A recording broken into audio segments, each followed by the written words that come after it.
Here we go again with more Pro Cycling Manager Season 2016. And today we're playing some Pro Cycling Manager with our Road to Monument series. This is post-recording, so this is not live, but I recorded it all and it was actually a really good video. 4 stages of the Vuelta Espana in my series, and I was about to throw it away, but I just thought, especially the last stage of the video is so good, so I'll just show you some quick highlights of what happened. So this will be a pretty short video, where I'll just go through and show you like the last 5-10 kilometers of the sprint.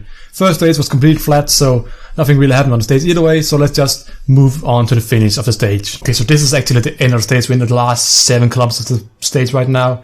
I'm actually pretty far up in the front of the peloton at this point, trying to get a good stage result, but at this point I can't really move up anymore. Attack from my teammate, which I was really surprised about. Thwaites, it's called, and then at the end I tried just going on the dot and around 1995 because it actually was an uphill finish.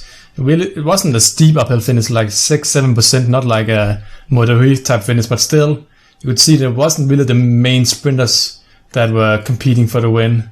So I see I'm actually pretty far up forward at this point with 2 kilometers to go.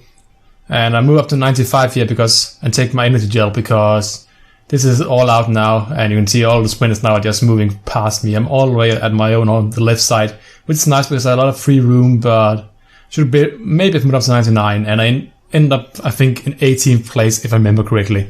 But yeah, that was this stage.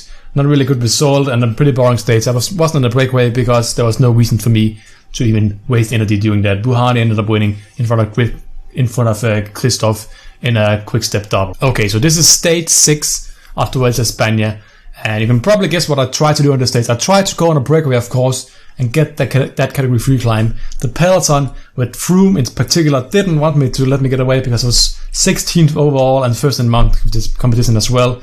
So I got caught and ended up losing the jersey, unfortunately, to Jorge Rodriguez and Valverde. But I'll just show you the end of the stage as well, because even though the stage result wasn't that spectacular, this was the kind of stage where I really struggled on. So let me just show you how it finished. So this is the last 4 kilometers for me in the race. A breakaway about 8 riders with the top Froome, Rodriguez, Valverde and so on were already ahead at this point. And we're into the last 2 kilometers, which is 8% average after this little downhill here. And you can see everybody now going at around 8. My energy bar was already really low at this point, so I knew it was about holding on, and this was probably what cost me a lot of minutes and seconds in the overall classification. Right now, my goal is top 50 overall, which is close to impossible considering I have only 63 mountain stats and 67 time trial, which is 2 of the most important overall qualities a GC rider should have. But you can see here, at this point I was actually pretty happy because I was close to the riders in front, but then a small gap just right there, you can see I paused it as well. I was pretty upset about the small gap forming in front of me, and that cost me about 1.5 minutes extra compared to if that gap hadn't formed in front of me, and I dropped like 20 places because of that. So I was pretty annoyed about that, but in the end of the day, it wasn't a stage for me, and I lost both mountain jersey and dropped down to around 50th of 40th or 50th overall. But next up is the first mountain stage, and I'll just show you the profile of that quickly. And here we have the mountain stage. It's pretty simple, flat most all day long. I tried to go in the breakaway once again for the category 3 climb. Once again, they didn't let me away, so I can spoil that. I actually got away like 5-10 kilometers before the climb, but once I hit the climb, I realized this isn't a hill stage, this is actually a mountain stage, so I got dropped immediately because of my very low mountain stats. So complete failure all in all. After that, I tried to drop back and save up a lot of energy for the final climb and see how well I can do overall. You can see the favorites here right now, Chris Froome in first. Okay, so at this point, you can see I'm actually moving back up the peloton because I started slowly and saved up energy. You can see my teammates all completely dead. Meanwhile, I'm moving at my own pace up the climb, which is, of course, I started a long way behind. You can see right now I have like Thwaites in front of me, and a long way in front of me is Bago, and I think who's the other guy?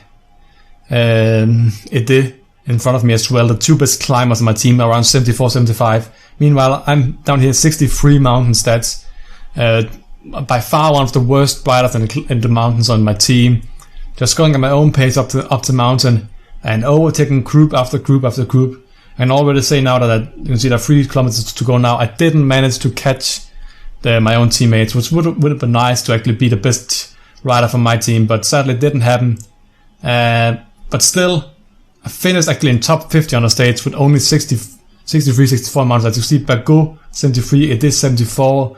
The riders around me, I think I'll actually mouse over them at some point. You have Dombrovski, who has 78 mountains. That's 15 mountains that's better than me at this point, and I still managed to beat him.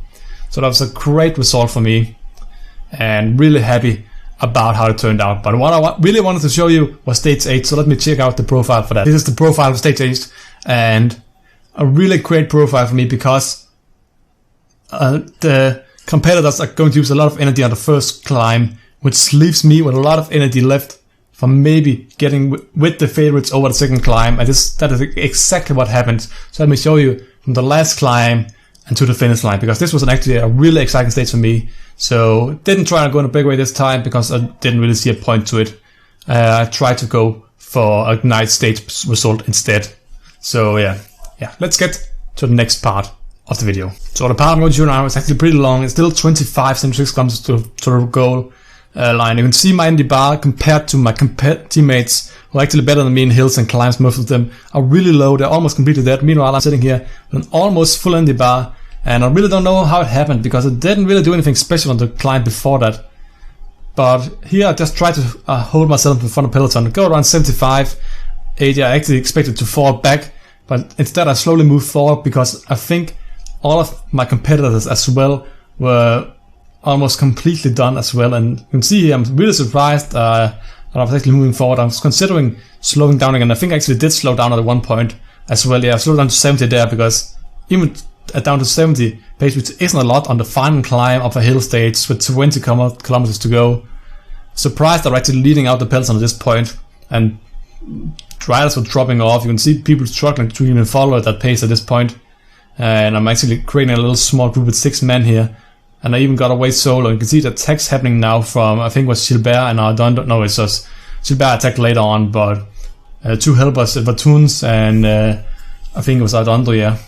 And I got up 3rd place over the climb. Of course, not a lot of mountain points for that, but Michael Matthews as well. You can see behind me here a lot of trees, which is quite annoying. I should have zoomed in further. But yeah, just got some bottles here. I was a bit annoyed because you can see I had press bottles and there was no one behind me, but I wasn't allowed to get any water before Valverde and I think it was Nibali who joined me here, and I finally got the water I was looking for. I was Dan Martin, of course, and then I just sat on the wheel of this group and I was like, oh my god, I'm going to get a top 5 place here. I was so excited. Up to 99, I just wanted desperately to hold on until we got to the flat door, because that makes it a lot easier for me with my excellent flat stats compared to the other guys, apart from maybe Matthews. Matthews, of course, had Ardondo from Orchid Greenwich out in front, so he wasn't going to work. So it was Valverde and Martin trying to catch Ardondo. We catch Turns here, who I think was trying to drop down for Gilbert. There's a 10-man group behind us at this point, and I was expecting to be catched by them. At this point, I was like, should I go on the wheel of Matthews? But because it was a hill stage, I couldn't follow the wheel until the last 3 kilometers. So I decided instead to wait for like 3-4 kilometers before the finish line, then attack all the way on one side and hope that they couldn't catch me in the sprint, because I know I couldn't beat Michael Matthews and Valverde in the sprint. So you can see here, once we are going to catch Ardondo, and while we catch Ardondo and while the group behind us catches us, creates us into a 16-man group, I decided to counter-attack all the way to the right here. Just in a minute, you can see now I'm taking my energy gel, I think. No, I'm not taking my energy gel. I'm taking my energy gel. And attacking all the way to the right here. Ardondo gets caught, then Martin, Valverde. I move away. I have a 7-second, 12-second gap right here. I look behind me.